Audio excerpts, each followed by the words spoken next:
మహాదేవ శ్రీమాత్రే నమః. Welcome to our channel times భక్తి. ఇక్కడ చాలామంది కూడా మాకు కలలో పాము కనిపిస్తుందండి, మాకు నిద్రలో పాము కాటేసినట్టుగా అనిపిస్తుందండి, పాము మాకు దగ్గర దాకా వచ్చి చూస్తూ ఉంది, పాము చూసి అసలు ఏం చేయకుండా వెళ్ళిపోతుంది, మాకు నిద్రలో ఉలిక్కి పడిపోతున్నాం, మా పిల్లలకు పాములు కలలు వస్తున్నాయి, అదేవిధంగా ఏమైనా ఇంకా క్రూరమైనటువంటివి కనబడుతున్నాయి అని అనుకునేటువంటి సందర్భాలలో ఇక్కడ ఒక విషయం తెలుసుకుందాం.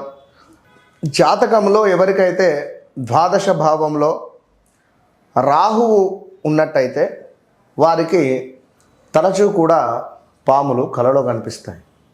లేదా సప్తమ భావంలో ఉన్నా కూడా కొంతమేర పాములు కనిపిస్తాయి అని చెప్పి మనకు పెద్దలు చెప్తూ ఉంటారు.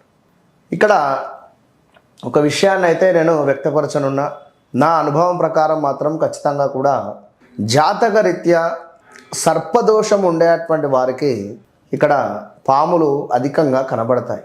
బాలారిష్ట దోషం ఉన్నా కూడా 9వ స్థానంలో రాహు ఉన్నా కూడా పాములు కలలో కనిపిస్తాయి. కనుక ఎలాంటి బాధపడాల్సినటువంటి అవసరం లేదు. సంతోషకరమైనటువంటి విషయం ఈ యొక్క వీడియోలో నేను మీకు చెప్పదలుచుకున్నాను.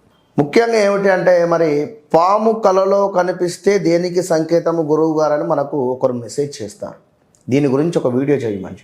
కలలో పాము కనిపించి అది కాటేసి వెళ్ళిపోతే, కలలో పాము మనకు కనిపించి కాటేసి వెళ్ళిపోతే ఇకపై ఎలాంటి సమస్యలు ఉండవు అని చెప్పి మనకు జ్యోతిష్య శాస్త్రంలో చెప్పడం జరుగుతుంది.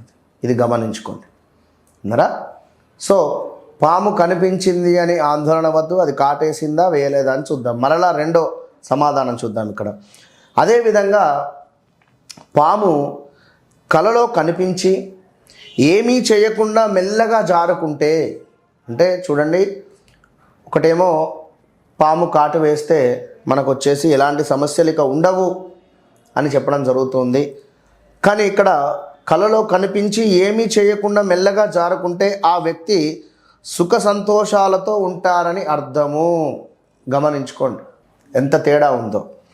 ఇక అలా కాకుండా పదే పదే కూడా పాములు కనబడుతుంటే రాబోయే అరిష్టానికి సూచనగా గుర్తుంచుకోండి. పదే పదే కూడా పాములు కనిపిస్తూ ఉన్నాయి అనుకుంటే కొంత ఏదో అరిష్టము మనకు జరుగుతుంది అనేటువంటి విషయాన్ని మీరు గమనించుకోండి.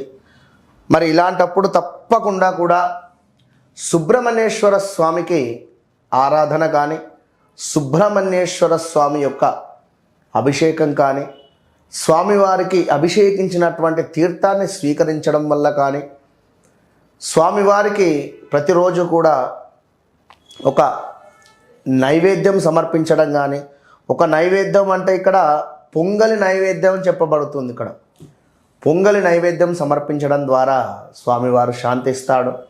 మరి పాములకు అధిపతి కనుక ఆ సుబ్రహ్మణ్యేశ్వర స్వామి తప్పకుండా కరుణ మనపై ఉంటుంది. కనుక షష్ఠి తిథి అప్పుడు కానీ, మంగళవారాలు కానీ స్వామివారికి అర్చనాది కార్యక్రమాలు చేసుకోవాలి. లేదు అనుకున్న ఎడల 108 ప్రదక్షిణాలు పిల్లలతో చేపియాలి. ఎవరికైతే ఈ విధమైనటువంటి ఇబ్బందులు తరచూ పాములు కనబడుతున్నాయో, అరిష్టానికి సంకేతం అని చెప్తున్నామో, తప్పకుండా వారు సుబ్రహ్మణ్యేశ్వర స్వామి ఆలయాన్ని సందర్శించారు. మరి మాకు సుబ్రహ్మణ్యేశ్వర స్వామి ఆలయం లేదు అని అనుకునేటువంటి వారు సుబ్రహ్మణ్యేశ్వర స్వామి యొక్క కరావలంబ స్తోత్రం కానీ, సుబ్రహ్మణ్యేశ్వర స్వామి అష్టకం కానీ, 108 నామాలైనా కూడా రోజు చదువుకునే ప్రయత్నం చేయండి. ఒకటి చిన్నది సుబ్రహ్మణ్యేశ్వర స్వామిది విగ్రహం తెచ్చుకోండి, వెండిది, ఈ సైజులో ఉండేటువంటిది సరిపోతుంది. వెండిలో స్వామివారి విగ్రహాన్ని చేయించి చక్కగా కూడా ఒక 9 మంగళవారాలు కూడా అభిషేకం చేసుకోండి. ఇంట్లోనే ఏదో సమయానికి చేయండి. చేసుకొని అభిషేకం అయిన తర్వాత దగ్గరలో ఉండేటువంటి దేవాలయానికి వెళ్ళండి. లేదా అభిషేకం చేసుకొని ఇంట్లోనే స్వామివారి నామాలు చెప్పుకొని చక్కగా నమస్కరించుకొని పొంగలిని నివేదన చేయండి. ఒకవేళ దేవాలయం ఉంటే అచ్చటకు వెళ్ళి స్వామివారి యొక్క చుట్టూ ప్రదక్షిణ చేసి ఆ యొక్క గుడి చుట్టూ కూడా ప్రదక్షిణాది కార్యక్రమాలు చేసుకొని ఇంటికి రండి. 9 మంగళవారాలు సో అద్భుతమైనటువంటి ఫలితం ఉంటుంది. All the best.